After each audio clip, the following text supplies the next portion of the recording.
사랑하는 성도 여러분, 코로나로 인해서 우리 모두가 한 번도 경험해 보지 못한 그런 상황 가운데 있습니다. 우리가 공적 예배를 드리지 못하는 가운데 제가 수요 예배마다 시편의 말씀을 강론하고 있습니다. 오늘은 시편 119편 세 번째 연인 17절부터 24절을 여러분과 함께 살펴보겠습니다. 세 번째 연인 8절은 히브리어 세 번째 알파벳인 김멜로 시작하는 단어로 구성이 되어 있습니다. 시인은 17절에서 하나님께서 자신에게, 주의 종에게 후대해 주실 것을 청원하고 있습니다. 여러분, 지금 시인의 상태는 어떻습니까?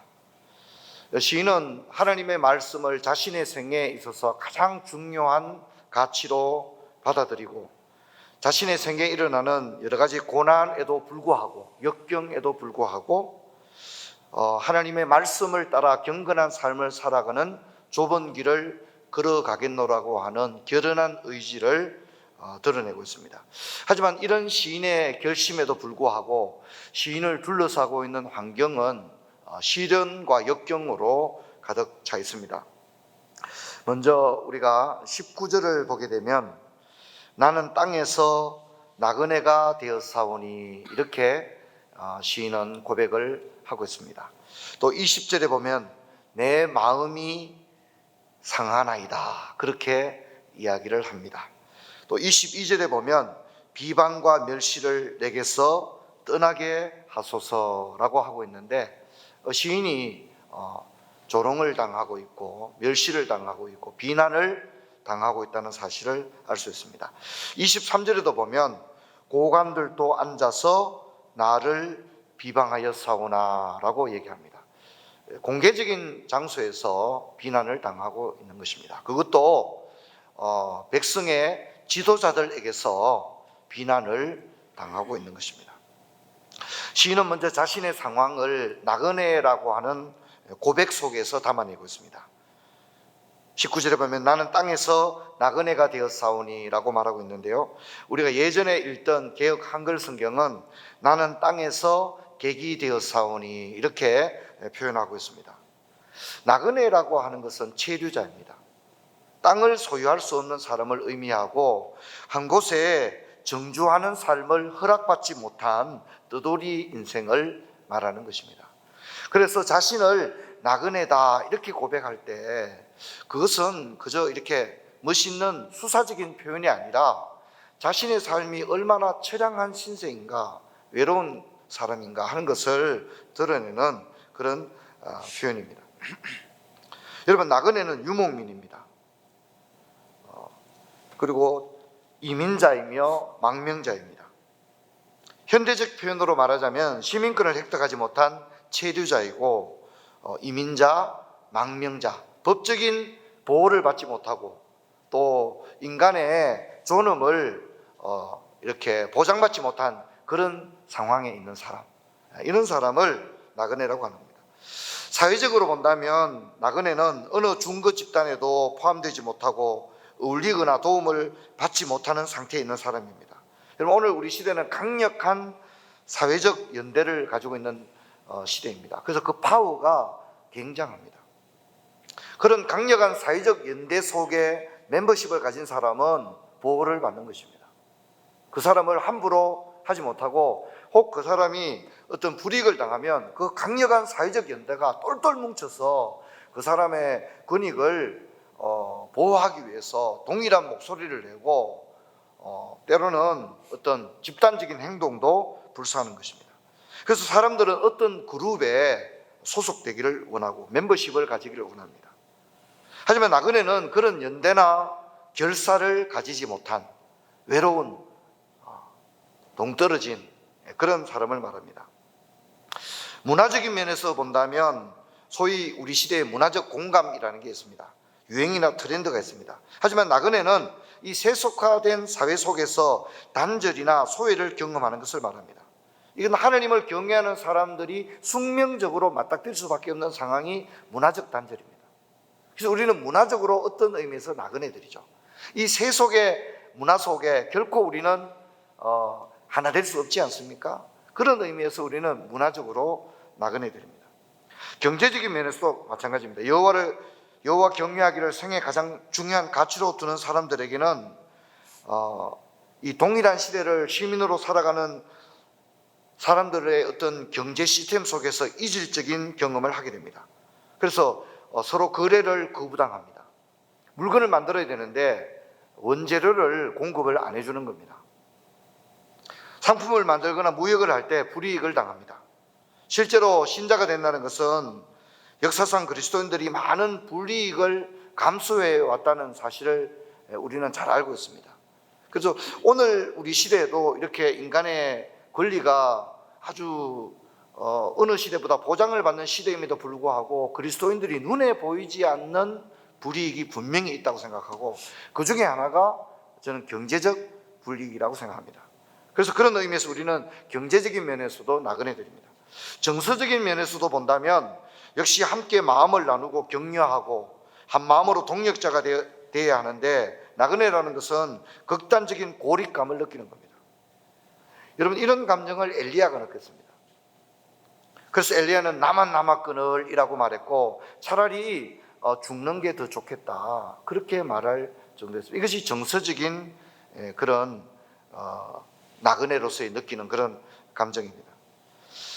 시인은 20절에서 내 마음이 상합니다 이렇게 고백을 했는데, 이 마음이 상하다는 이 원어적인 의미는 계속 문지르거나 두들겨서 결국은 완전히 부수어져 버린, 산산조각 나버린, 형체를 알아볼 수 없는 상태.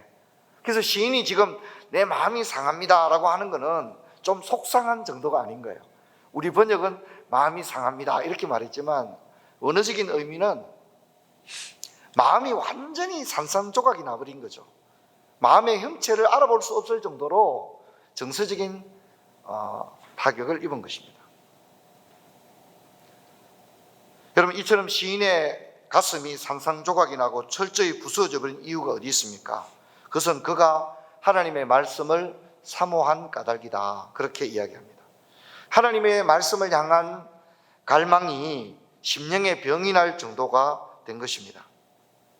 또 우리가 22절과 23절을 보면 비방과 멸시를 내게서 떠나게 하소서, 고관들도 앉아서 나를 비방하였사오나 이렇게 말하고 있는데, 시인은 땅에서 나그네가 되었을 뿐만 아니라 비방과 멸시로 둘러싸여 있습니다.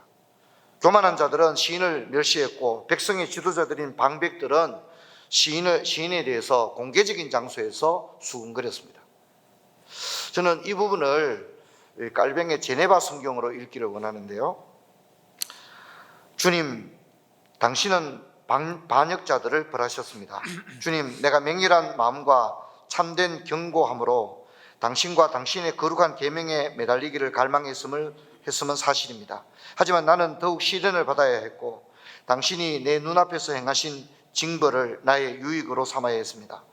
당신이 교만한 자들을 벌하시는 것을 내가 보았을 때 그것이 나를 겸손하게 하는데 도움을 주었으며, 나는 그것에서 많은 징계를 받았습니다.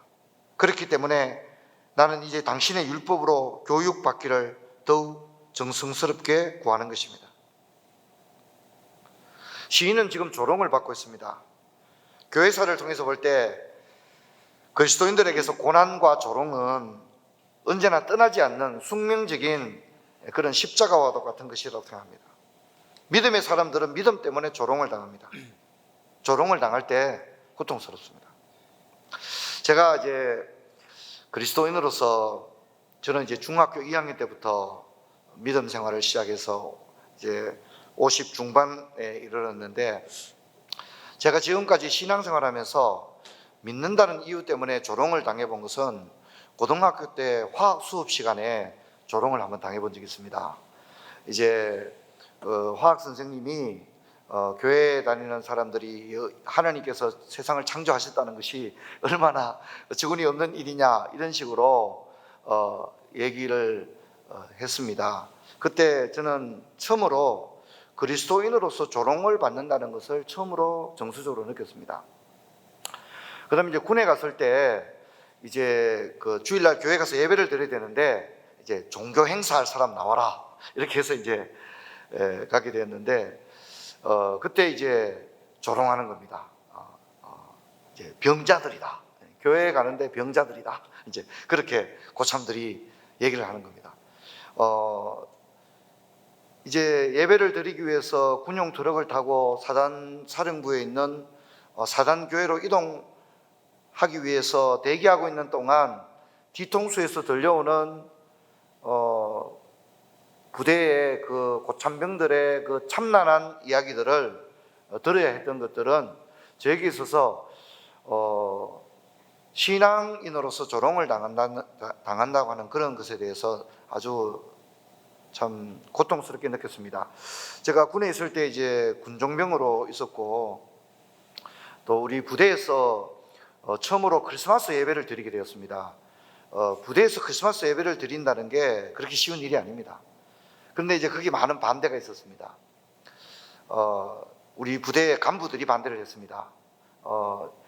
그래서 이제 뭐 여러 가지 이유가 있었지만, 우리 부대원 전체가 그 사병 식당에 모여서 성탄 예배를 드리기 위해서 대기하고 있고, 이제 제가 이제 간부가 아니지 않습니까? 사병에 지나지 않지 않습니까? 군종병이니까.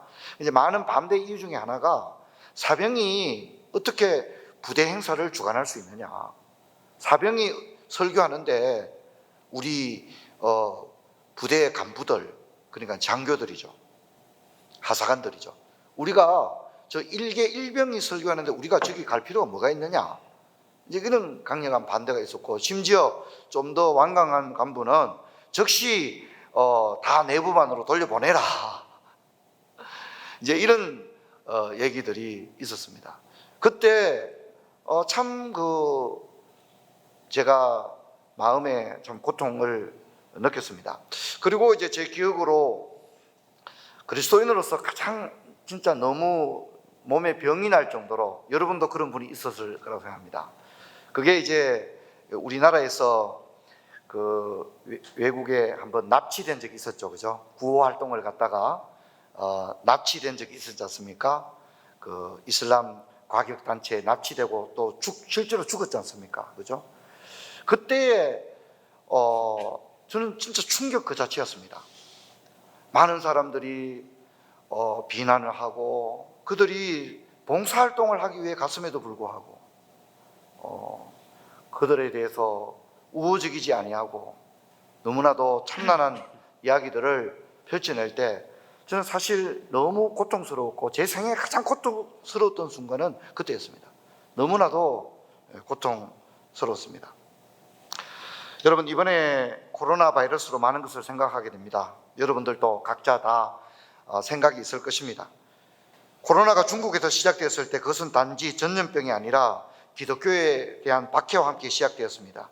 코로나로 이것이 묻혀버렸지만 저는 중국의 형제 자매들이 당했던 고통을 저는 분명히 기억하고 있습니다. 여러분, 올겨울 코로나가 전 세계로 퍼져나가는 동안에 중국의 그리스도인들은 성탄절을 공개적으로 금지당했습니다. 여러분, 지금 중국의 그리스도인들은 교회에서 예배뿐만 아니라 온라인 예배도 완전히 금지를 당한 그런 가운데 있습니다. 한국도 저는 예외가 아니라고 생각합니다. 저는 우리 정부가 필요 이상으로 교회를 자극하고 있다, 그렇게 느낍니다.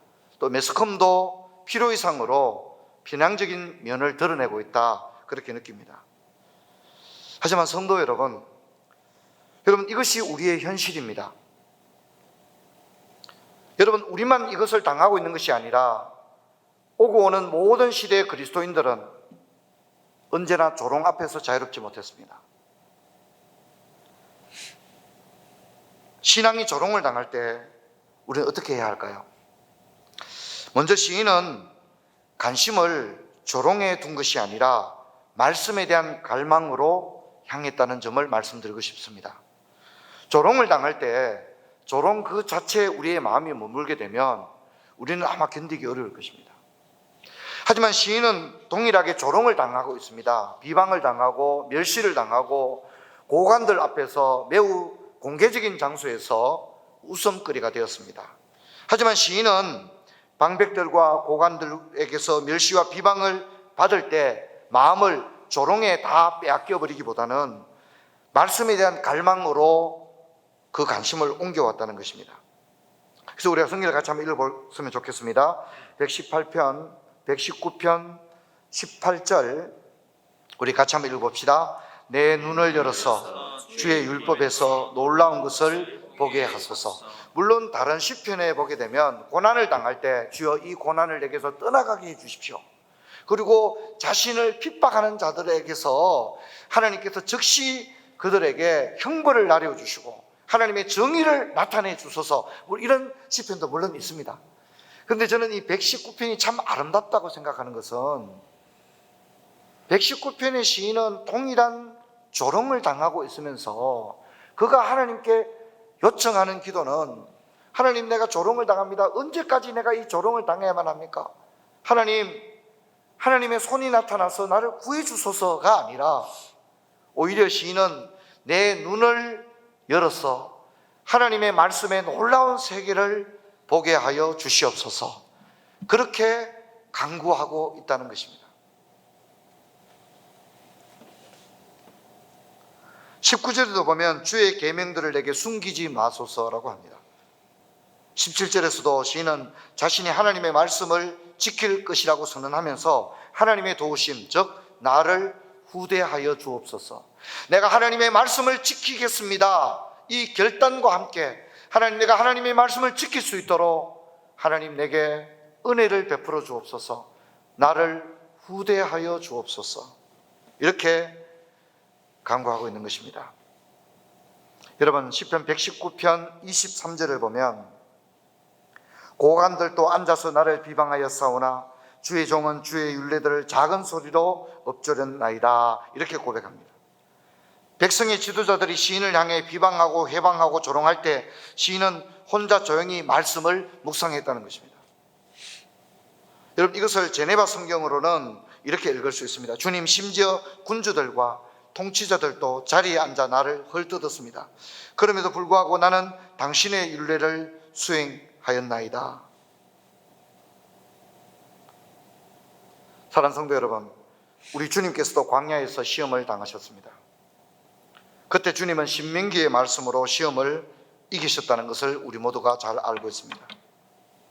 우리가 조롱을 당할 때 함께 맞서 싸우고 함께 논쟁하기보다는 우리는 시인처럼 우리의 관심을 말씀으로 돌리기를 주의 이름으로 축원합니다.